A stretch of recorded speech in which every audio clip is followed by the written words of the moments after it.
the stream.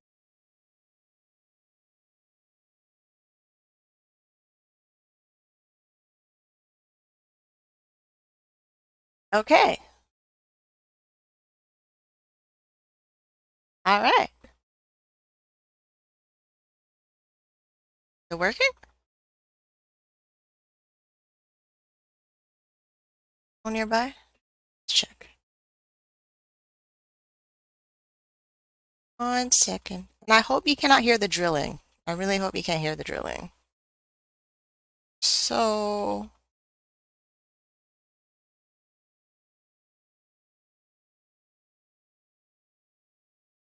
channel, live, hear it, wave. Hey, it's not live.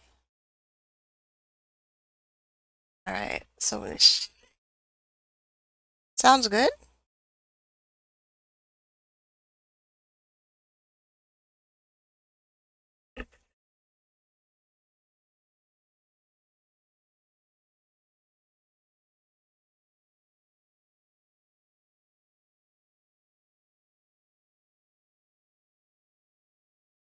Okay, this should work. All right.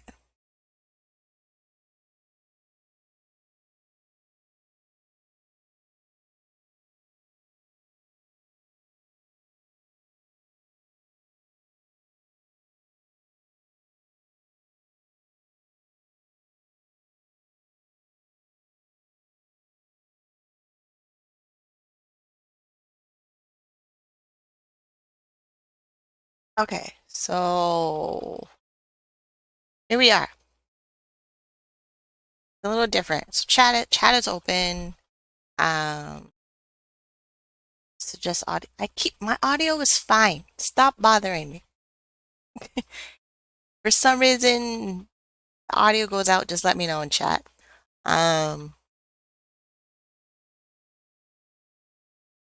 Okay, good. Let me mute that. I want to hear my echo in my background, watching my own feed. Chat is open. Okay, so we are now in the, first week of October? Today's what, October 6th? Yeah, today's October 6th. Tomorrow's October 7th. We're going to review the budget for September, and we're going to show you what I planned for October. So the October budget is already finished.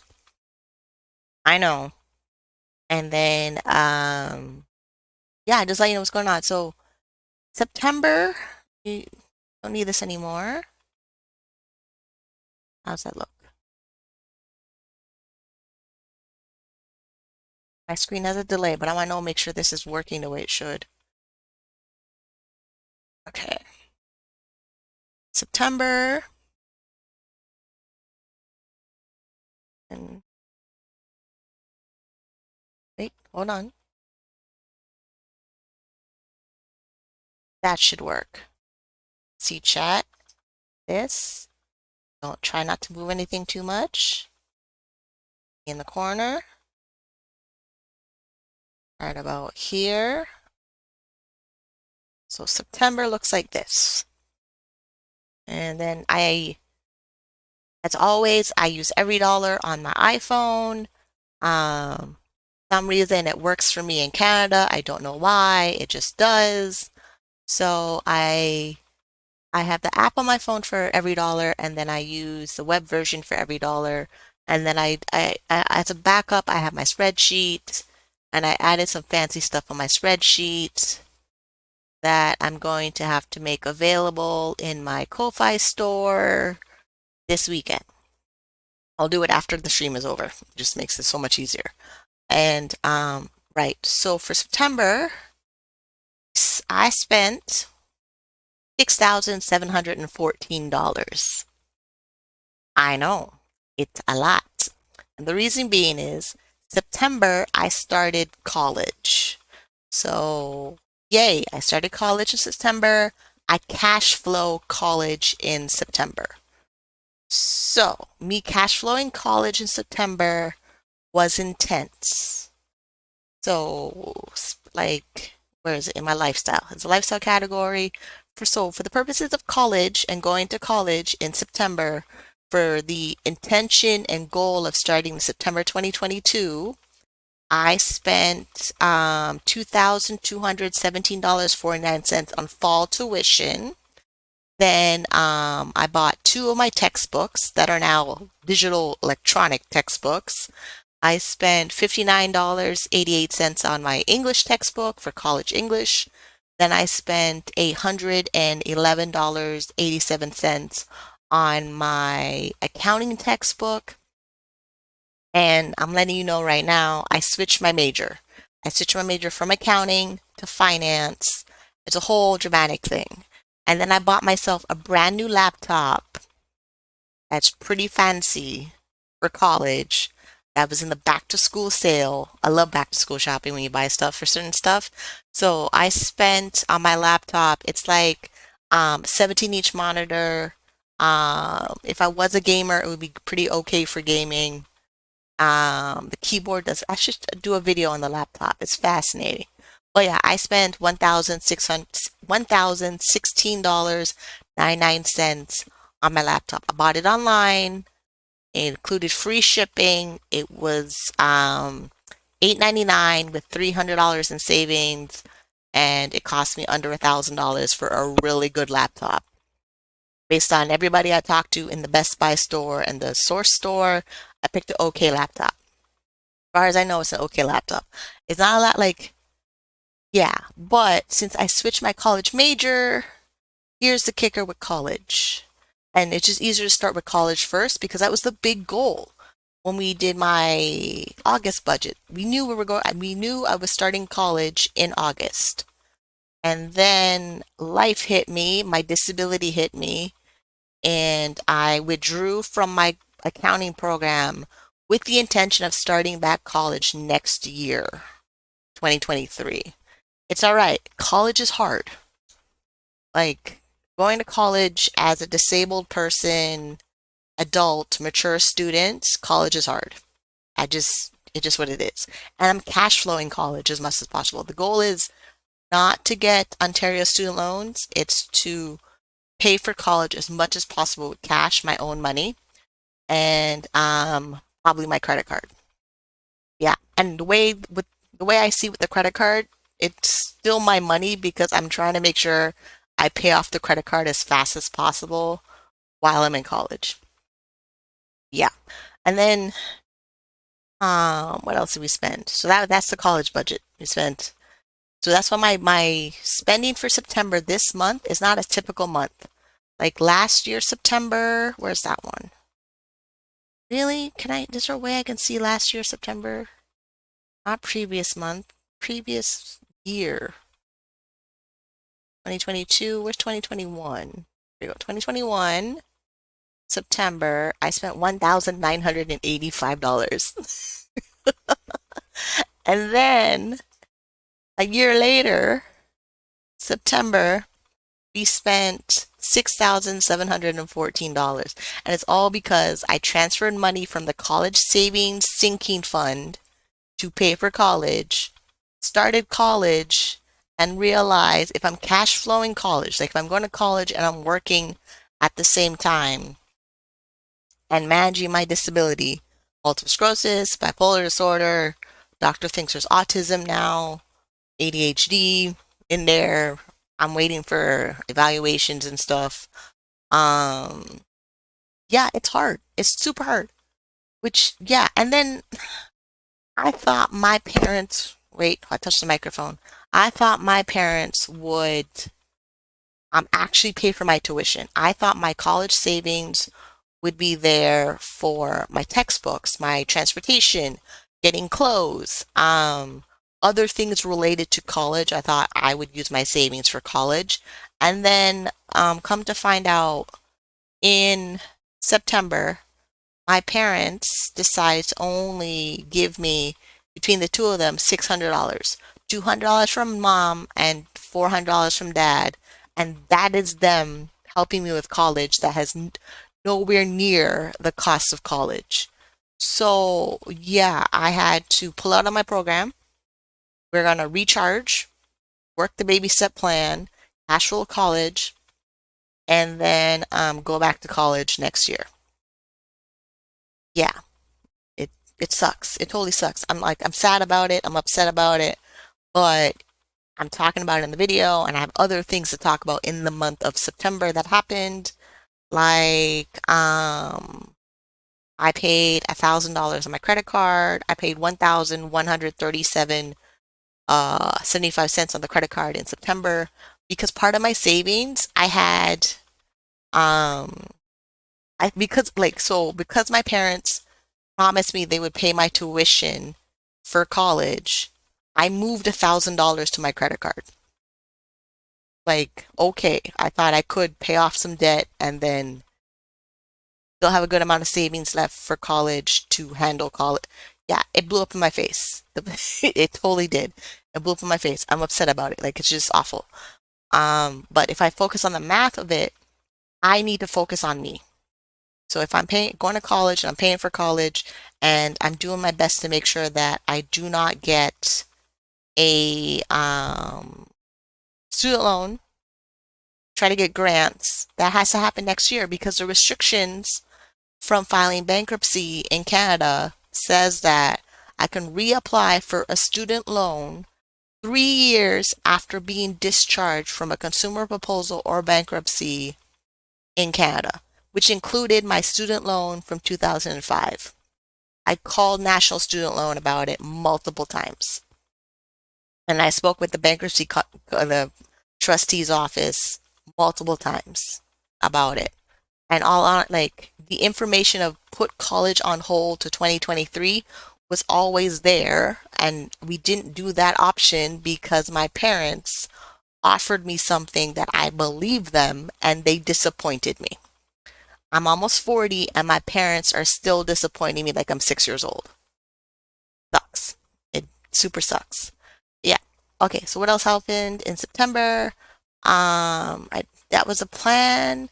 So yeah, September we added, so in the chaos of me starting college, realizing college is hard, going into relapse in my multiple sclerosis and then a bit of a relapse in the bipolar disorder.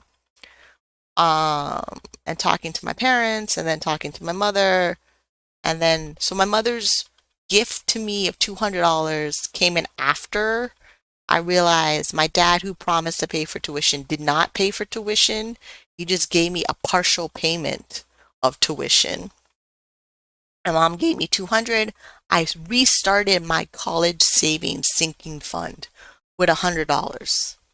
And then somewhere in the month, more money came in. We added another $100. Wait, in the month or end of the month? Hold on. Yeah. September we did $100 to college savings because we drained out college savings in September. And then I put $100 in so we started back to a balance of 100 for college savings. Right, October. Oh, okay. That makes sense. I did it in October. Yeah, I did it in October.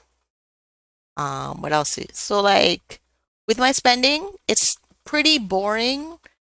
Not a whole, like the only time my variable expenses are sometimes surprising, like how $3,406.23 is tuition, books, and supplies for college.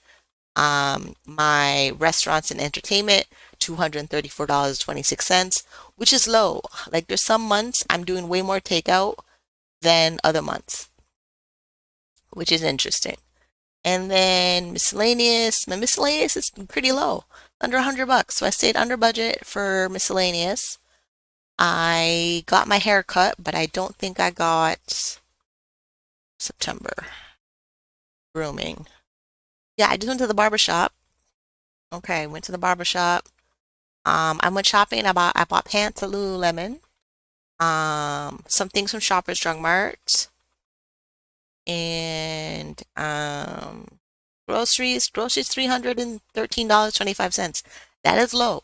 And the reason being is between the takeout and what's in the freezer, yeah, that's not that bad. But it's also like, no, it's not inflation. I mean, it is inflation, but it's not inflation. Like, this is my normal cost of food to feed me. because the type of stuff I'm buying. I'm buying a lot of mixed vegetables and proteins, and then some pre-ready meals like frozen meals. So yeah, it just goes up and down in those categories. Okay. Um, yeah, housing's still pretty fixed. There's not a lot of changes in housing. My rent is $914.89. Tenant insurance is still $18.58. What I send to the electric company for the hydropower, it's $86 a month. Then my internet and TV app. So I have a streaming service provided by my internet service provider. 135.54. And to get my bill to 135.54 takes a lot of calling the internet service provider company and asking them what can I do to reduce my bill to keep it under $150 a month. Yeah, so this is good until February 2023. And my cell phone, even my cell phone right now, we switched to Chatter Mobile when I paid off my iPhone 6, 7, what iPhone? I'm on 11 now. Yeah. Um, when I paid off the iPhone 7, I switched that phone to Chatter Mobile, and then I moved it back to Version Mobile in the purpose of, so the way the credit scoring system is for Canada, which is a little odd, um, the $0 phone plan, you still pay off that phone with a monthly payment every month, like the financing. And then I think that portion of the phone is reported on your credit report. I noticed that. Like I switched from Chatter back to Version Mobile, and I'm paying $4.65 a month for 2 years on my cell phone. And every month that is paid on time, I'm noticing my credit report is showing Version Mobile, and then my monthly payments are being tracked by Version Mobile based on uh, this year, 2022, getting my cell phone. Yeah, so that. Lifestyle, savings, we did that. We did $100 in college savings for September. We're still in September. Paid $1,000 on the credit card in September. We did no investing in September, and that was a whopping $6,714 in September. I know. Okay. Then we can hide this budget. So there's nothing more I need to talk about in September. September is done. We reviewed September budget. The credit card balance left at the end of September, $3,828.13. My disability overpayment is still there. Oh yeah, September, right. Ontario Disability Support Program. The government of Ontario actually released the 5% increase. And the 5% increase for my ODSP, Ontario Disability Support Program, is not like, there's no balloons, there's no party. It's just, oh, okay, right, where did it go? What bill took it? So now my shelter allowance is $522. We all know that my rent is $914.89. It's market rent. I'm not geared to income housing. I'm paying regular market rent like a normal person. My basic needs is $706. And then my special diet still 129. No increase on my special diet. No increase in my mandatory medical transportation. And they increased my disability overpayment from $64.90 to $67.85. Yeah, so I keep this ODSP and work thing in my spreadsheet just to keep me accountable and on track of my goal of eventually leaving ODSP and what does that look like financially. This is an estimate spreadsheet that I made for myself, so I'm not panicking. This reduces the panic because I've put together the facts of my numbers, my personal household numbers on ODSP to navigate the system. I don't need this right now. I'm looking at something else. Okay. To navigate, is this open? Wait, what? I'm sorry. I clicked the button. Hold on. Give me a second. yeah, to navigate the system, here I am. I'm trying to figure out, I'm trying to figure out the best way that I can not need financial assistance, but still get the health insurance. Yeah. And this is what we're doing. This is why we do the budget every month. This is why I review the September budget. This is why I went to college again. Well, not again, but college. Like, and then now here we are in October, and I'm sticking to my financial plan. Like this is what we're doing. This is it. Um, yeah.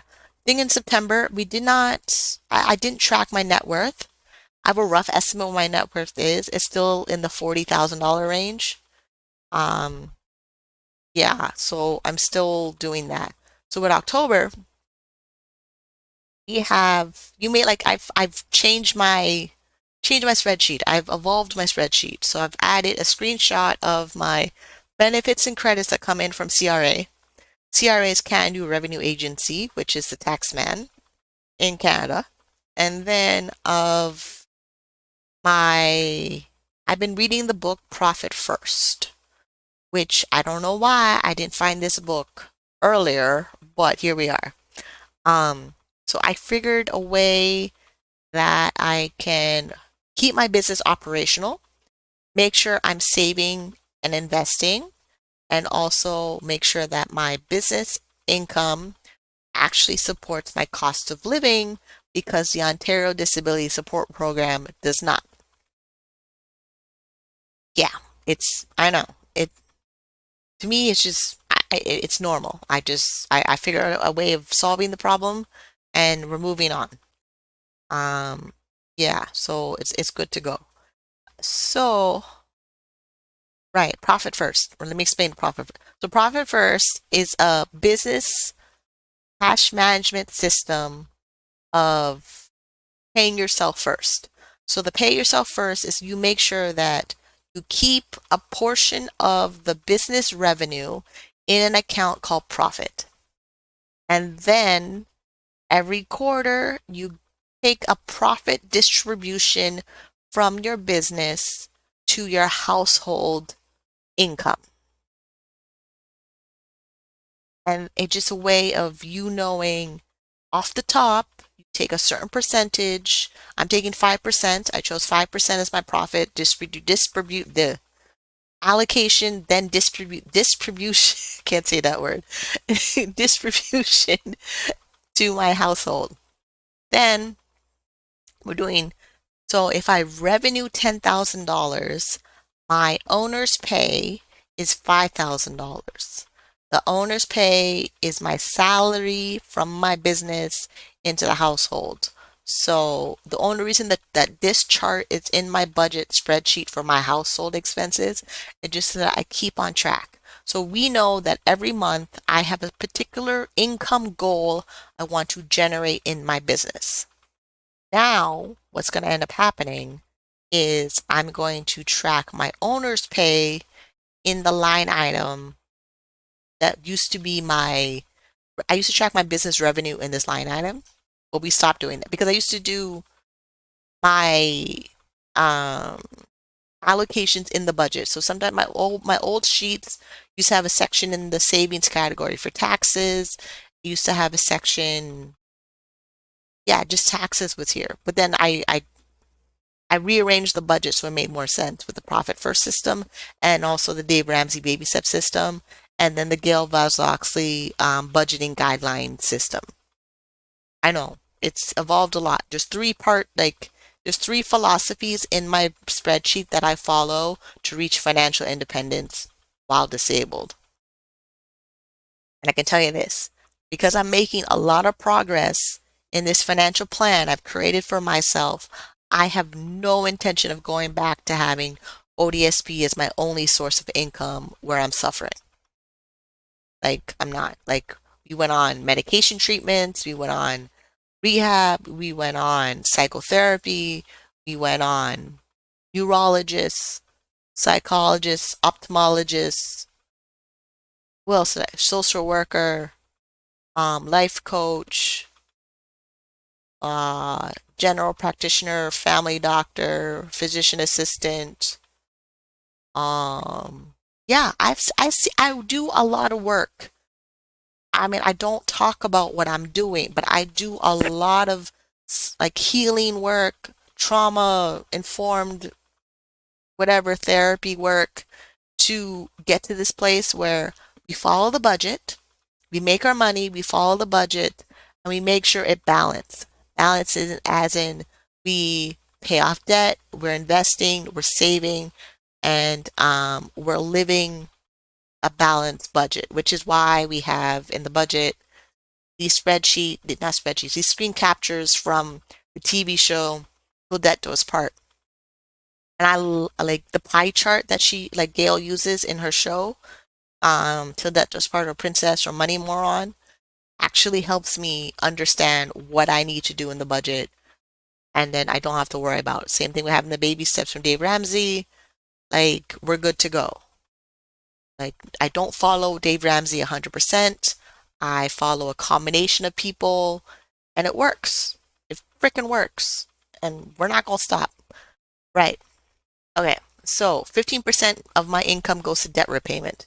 35% of my income goes to housing. 25% of my income goes to living expenses, like variable expenses, lifestyle expenses. Yeah, somehow the life category in the budget has multiple names. And then 15% goes to transportation. But you will notice in my transportation, I don't own a car. I take public transit. I may do Uber or Lyft or some other rideshare company. My transportation budget is super small. In fact, I discovered right now we're under 1% of my household income is going to transportation. And then 10% for savings. So I'm not doing gazelle intense, pay off all debt, and then build my savings. I save and pay off debt at the exact same time in the month for the budget. And then we try to make sure that I do 50% of my income is on needs, 25% is on wants, 10% is on savings, and 15% is going to debt repayment. And the debt repayment has to be done in 3 years or less. It's like, and then because of the balanced budget that we're having, where there's debt, savings, investing, and my lifestyle spending, there's no gazelle intense. We whatever is the primary focus is what I focus. So if for 3 months out of the year, or yeah, 3 months out of the year, because we have spending, saving, investing, debt repayment, and there's 4 quarters of the year. January, um, when are they again? Yeah, the quarter, like so the whole, like the 12 months are broke up into quarters. We have winter, spring, yeah, winter, spring, summer, and then fall. I can take one at like 3 months out of the year to go get like more focus on debt repayment. I'm not using gazelle intense, it just sounds weird. Because if you follow Dave Ramsey, you know baby step 2 is gazelle intense, where if you're on baby step 2, all of your energy and focus is on paying off the debt as fast as you can. While if I follow the philosophy from Gail Loxley from her TV show Till Death Do Us Part, she says, yes, you can live your life the way you want to, but make sure there's your income, 15% of your income goes to debt repayment, and the debt repayment must be paid off in 3 years or less, which means naturally when you do the budget, you will see where in the budget you need to cut back. And if the goal is to pay off debt, I have a link in there. The goal is to pay off your debt in 3 years or less based on 15% of your income minimum. You will naturally figure out a way to pay off the debt faster. Or you end up seeing a bankruptcy trustee, because in Canada, the Dave Ramsey advice that he's been preaching for 30 years straight doesn't apply like 100% completely in Canada. I've been following him since 2017. And as I did my journey, as I lived through being disabled and in my country, there's certain specific financial guidelines or there's requirements from being on Ontario Disability Support Program. Then there's certain financial regulations in Canada that don't work based on Dave Ramsey's advice. Like, I also noticed that when Dave Ramsey gets callers from Canada, he typically does not answer. Like, he answers questions from Canadian callers that fit the Dave Ramsey baby steps, but doesn't actually help the person calling from a country outside of the United States. I just noticed that. So because of that, yeah, I had to create my own philosophy, my own system, my own financial management plan that works, and it looks like this. Yeah, it's a, and then when I added the profit first system for being self-employed and how do I make sure that my business gets its full attention and that my household gets its full attention. So profit first has these bank account allocations for if my income for the business is 10,000, 500 goes to profit, that's 5%. 5,000 goes to owner's pay, which is the household income. That household income is 50% of the business. Then there's 15% going to taxes. I cannot avoid taxes. It's just what it is. Let me go zoom in a little bit more. Zoom. Go. I can't avoid taxes. That is it. Like 15% of my business taxes in an account. And I moved like even that. So even opening the bank accounts from the philosophy of profit first, like I'm using the broker account over at Simple. I'm using EQ Bank for my household. And then I have my Tangerine account over there for household expenses. Business account is my TD Bank account. Everybody has bank accounts have a job. Every dollar has a job. Business and personal are separate. We are we're balanced. We're paying off debt and we're saving. We're saving and we're paying off debt. We reduce our expenses. Where my housing is as low as it can go. My whole thing now is to secure my housing as long as possible in the location I'm living in. My lifestyle, I reduce my lifestyle as much as humanly possible. I'm not a big traveler. I'm not a big and because I have multiple sclerosis, if I go into a shopping mall, I'm not in there that long. My body is tired. I've learned my body gives me 90 minutes max in a shopping mall. Like that's it. There's things like that. So, okay. What else did I do? Profit first, the budget guidelines. This is why we have the pie charts. So the pie charts, this needs to move. Okay, okay. So the pie charts in the budget, they are from the actual spending in the month. This is what happened so far for the first week of October, where revenue that came in, where's this amount? I'm always shocked when I look at, yeah, I'm not worried about it right now. So what actually came in so far, $1,697.46. And so far we spent it wait, are we rounding? Is there a way to make this round?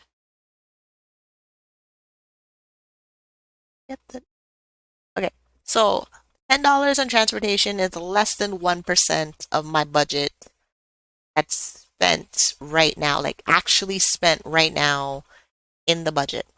Then savings, 23.6% of the income that came in this month went to savings. It went into, I put $350 into my registered disability savings plan, and then I put $50 in well, not Yeah, I moved $50 from up, but the $50 is $25 to the emergency fund and then $25 into my college savings account. Now my college savings account is the balance over there is 225 and the emergency fund is $1,028. So depending on which part of my budget you're looking at, it's either so far we've done a 19% savings rate, and based on the plan for the whole month of all my income, I plan to have come in for the month, 59% savings rate. And then right now, based on the actual pie chart, it says a 23.6 savings rate that's happened already, which is nuts. And my housing is already paid for and current. Like my rent, $914.89. The tenant insurance is $18.58. Hydro is $86. The internet and TV streaming app, $135.54. Then my cell phone, $72.45. And then we're trying to figure out my variable expenses, which is groceries, laundry, household items, public transportation, clothing and hygiene products, grooming and spa days, health and fitness, tuition and book supplies. So because college is put on hold till next year, I probably should take out tuition, books, and supplies out of the budget, but I'm going to keep it there because when I start school in September, this version of my budget, what will be next year September, and then restaurants and entertainment, and then my pocket money, miscellaneous expenses. Then I created a section in my budget for the cash envelope system, which is also the jars on Gail Vaz-Loxley, and then the cash envelopes for Dave Ramsey. If I have cash, this is what it will look like. How will Alex? So like clothing and hygiene gets 300, and then public transit gets 50, groceries gets 500, entertainment gets 125, pocket money is 125. So for the month, if I'm holding cash in my little allocated envelopes or jars, it would be $1,100 a month or $250 a week.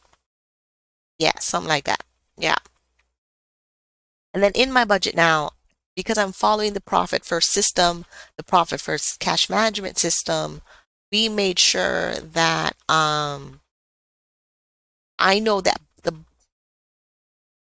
bank account allocations from profit first. Like, let me change this to profit first allocation accounts. Okay, wait, it's a word. There we go. So that's this is the profit first section in my budget. But it's like a scoreboard. This section here is a scoreboard. It just summarizes what I did at the top of the budget, where I have a goal of making 10,000 revenue in my business, and then that allocation is 50%, like 50, which is 5,000. 5,000 should be my take home from my business. And then from the take home from the business, the 5,000, this is how it should be allocated in the budget. And the reason, so like this one here is in a different color. When they were both exactly the same colors, it confused me. It totally it did. It was weird. This is the guideline of the household budget recommendations from Gail Vaz-Loxley. This one right here. I should probably make it a different color again. It's a little bit confusing from the profit first because it's not a profit first one. What color are we gonna use? That one? No, that's ugly. Gray? No. Purple? No. Blue? No.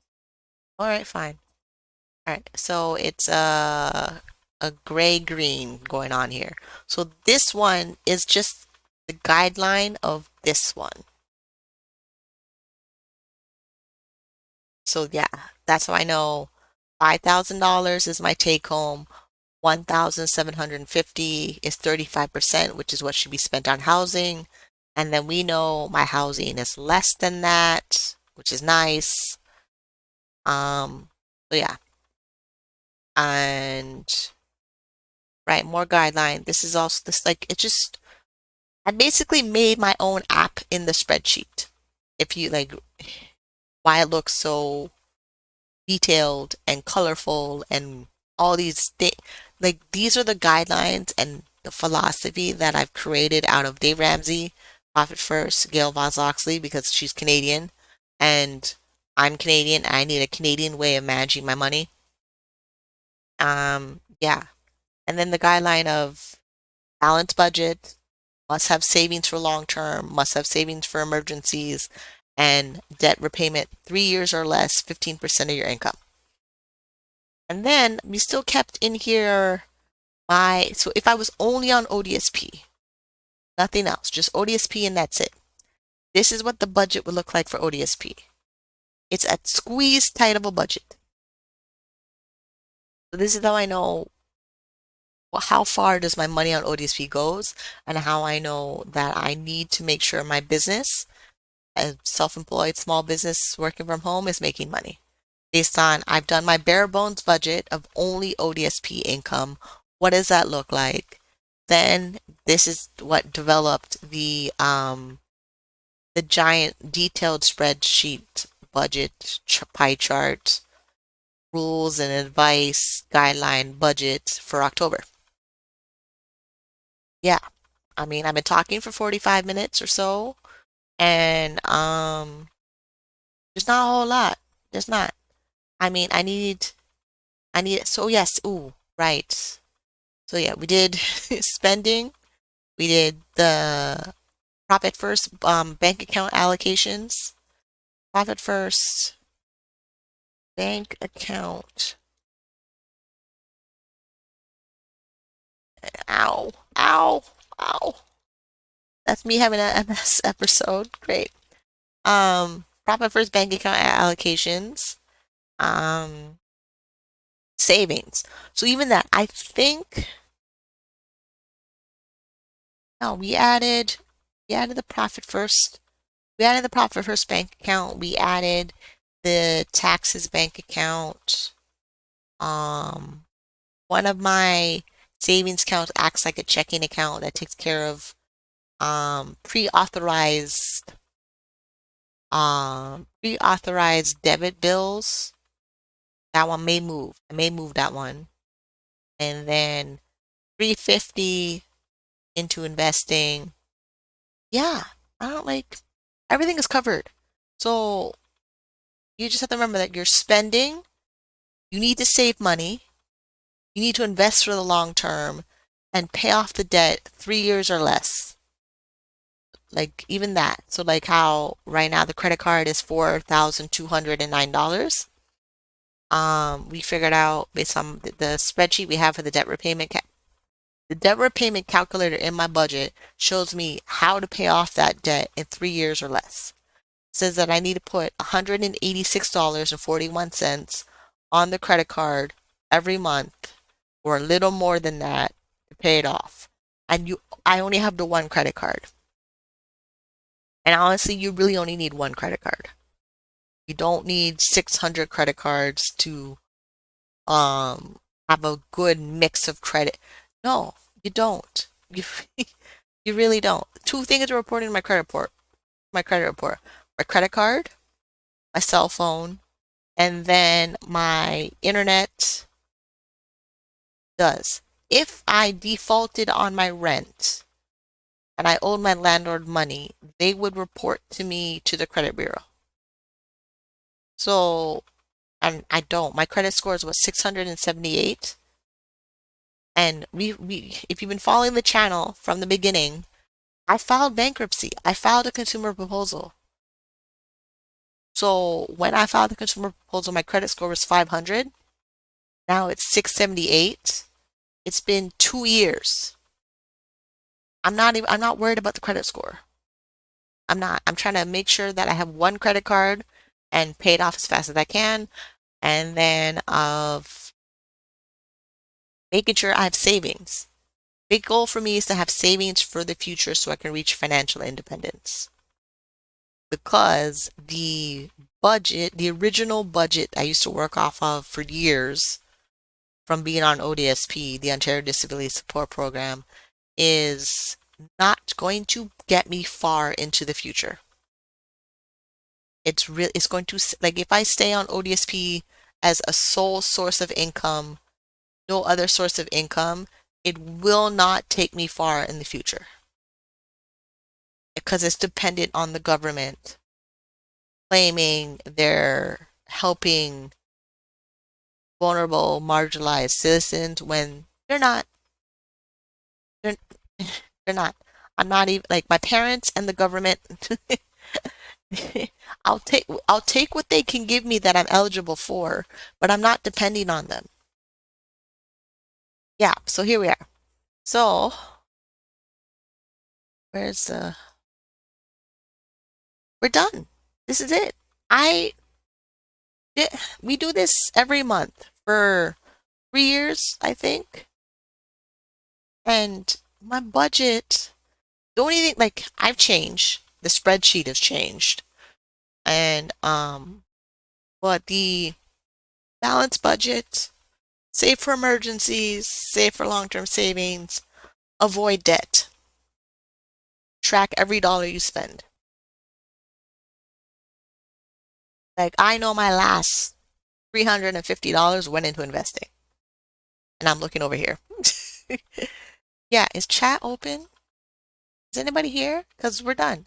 I've been going on for 46 minutes and went through the September budget review, and then we went through the October plan budget, went through my goals, how I built my philosophy on the budget, and it's working. I'm less stressed. I'm less financially stressed because I'm building a financial plan that I can rely on. That's what's happening. I'm building a financial plan that me, Minnie Riley, can depend on Minnie Riley. Yeah. So yeah, I'll see you on the next one. Smooches.